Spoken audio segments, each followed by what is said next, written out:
Welcome students and viewers. In this module, we are going to learn about Rousseau's concept of equality. The outline of the module: introduction, discourse on the origin of inequality, types of inequalities, key features of equality, Rousseau and inequality in present day, and a conclusion. The learning outcomes. This module recognizes the different types of inequalities in society. It traces the rise of inequalities, describes equality from Rousseau's perspective, and explains the significance of Rousseau's equality in present day. Rousseau has many works to his credit, and two such works are the Discourse on Political Economy and Social Contract. In the Discourse of Political Economy, basically he introduced the concept of the general will, which is a collective will which has an aim of a common good. And in order for this general will to succeed, Rousseau says that it depends highly on equality. That is, it depends on a sense of equality and genuine respect of law among citizens. When it comes to the social contract, which is an agreement which bends or unites the people together for a mutual preservation, in this, Rousseau raises a concern, and the concern is about liberty. That is, the preservation of liberty in the bargain of the social contract. And here also, Rousseau realizes that equality is necessary condition for the preservation of liberty. So in both these instances, we realize or we notice that equality was an important concern for Rousseau. So what exactly was or what exactly is equality for Rousseau? Knowing the significance and necessity of equality, Rousseau advocated equality in society. Now this concept or this idea of equality was not something which Rousseau invented, but he was a strong defender of this idea. He was aware of the intellectual difficulties of the very idea of equality, and with blending emotions and intelligence, he gives a unique meaning to equality. And knowing this, when Rousseau makes a statement, that is, that all the vices and problems in the society had their origin in inequality, he gains the attention. It was an important statement that he made, and the statement comes up at a time when the question of inequality in society was around. And here Rousseau comes up with a discourse, or one of his much celebrated works, that is the Discourse on the Origin of Inequality, which is also called as the Second Discourse, which was published in the year 1754 as a response to the competition that was announced by the Academy of Dijon on a question that they had raised about what is the origin of inequality and whether it is authorized by natural law. And as a response to this, Rousseau wrote up this text. And here Rousseau puts up an argument or argues that the culprit behind corruption and suffering of human beings was wealth, private property, and inequality. And as an explanation for this, he starts off by sketching a picture of the history of mankind. He begins with the state of nature, and he says, in the state of nature, man lived an animal-like life, wherein man was just wandering for food. There was no human association, there was no language, but there were two natural sentiments which were present, and those sentiments were the self-love and pity. And he says, because of the self-love, man worked for self-preservation, and pity, wherein an individual felt compassionate to the suffering of the other. And Rousseau realizes that in the state of nature, man was equal. And then as the years went by, we had agriculture and metallurgy which comes up. And with this, Rousseau says, men started living a settled life, a life which was community based. And he realizes that life was improving. But in spite of this, he says that it was the iron and the corn which first civilized man, but it ruined humanity. And having said this, he realizes the upcoming of the private property, When man gained the skill of cultivating, and especially when he knew that on a piece of land, on the same piece of land, man could grow crops again and again, he realized that it was profitable to possess the piece of land on his own. And that's where comes the introduction of private property. And when this concept of private property is introduced or accepted, Rousseau says inequality comes up. And that's where the differences between the poor and the rich emerged, followed by other economic inequalities. And having said this, Rousseau categorizes or recognizes two main types of inequalities which are in existence. They are the natural inequality and the conventional inequality.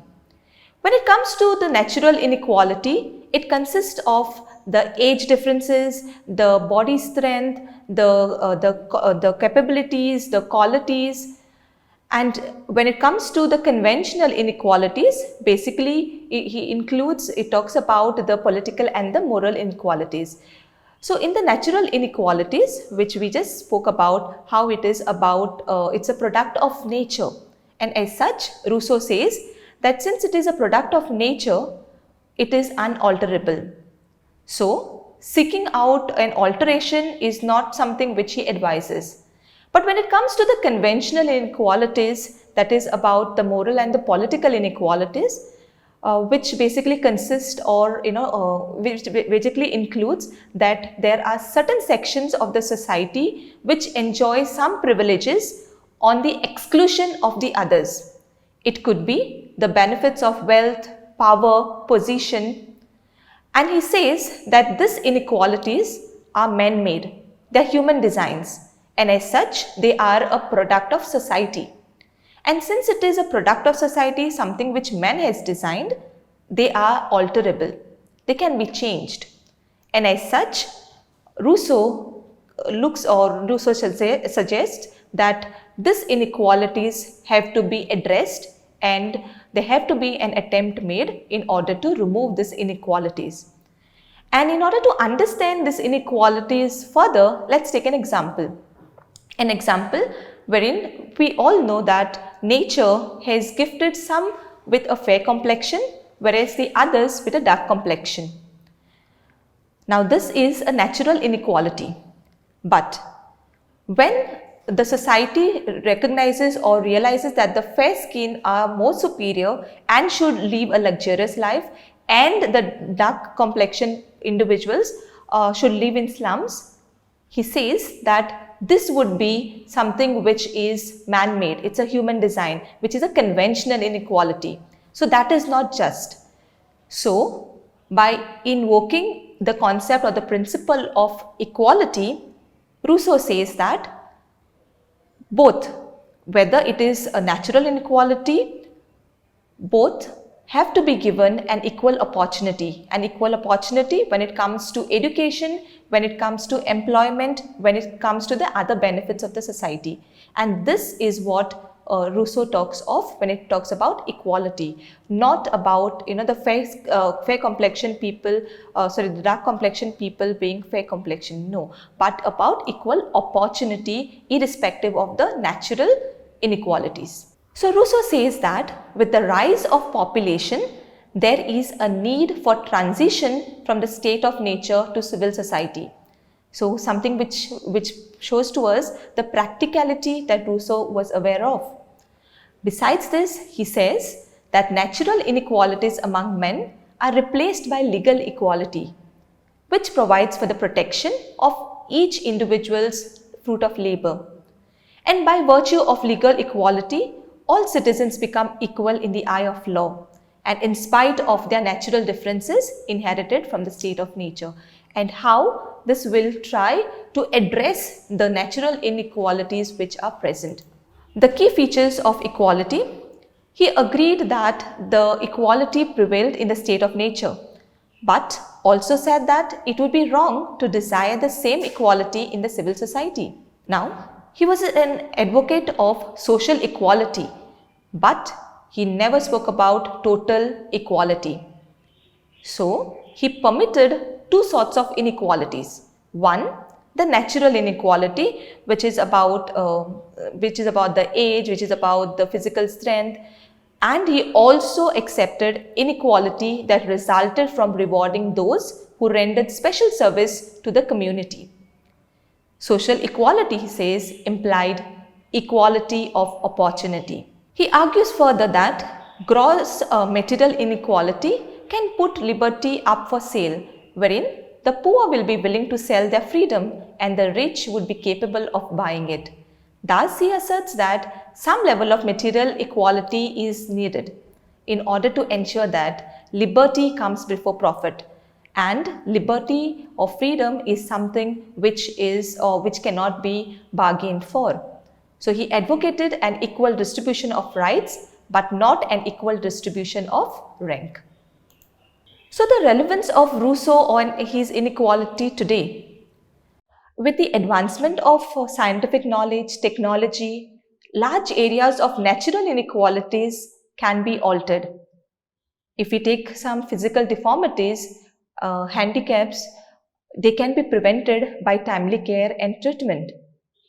But however, this thing depends on the socio-economic status of the individual and also the technological advancement of the society in which he or she lives.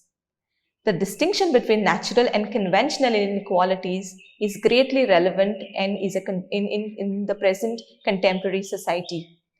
And thus, it becomes our social responsibility for the removal of inequality is ever increasing. So to conclude about Rousseau's concept of equality, we can say that Rousseau gave a well-reasoned account of the nature of social inequality. He demolished the age-old misconception that all inequalities in society are unalterable. He identified the sphere of alterable inequalities in society and thereby paved the way for a movement forward towards social justice and prosperity of all. These are my references. Thank you.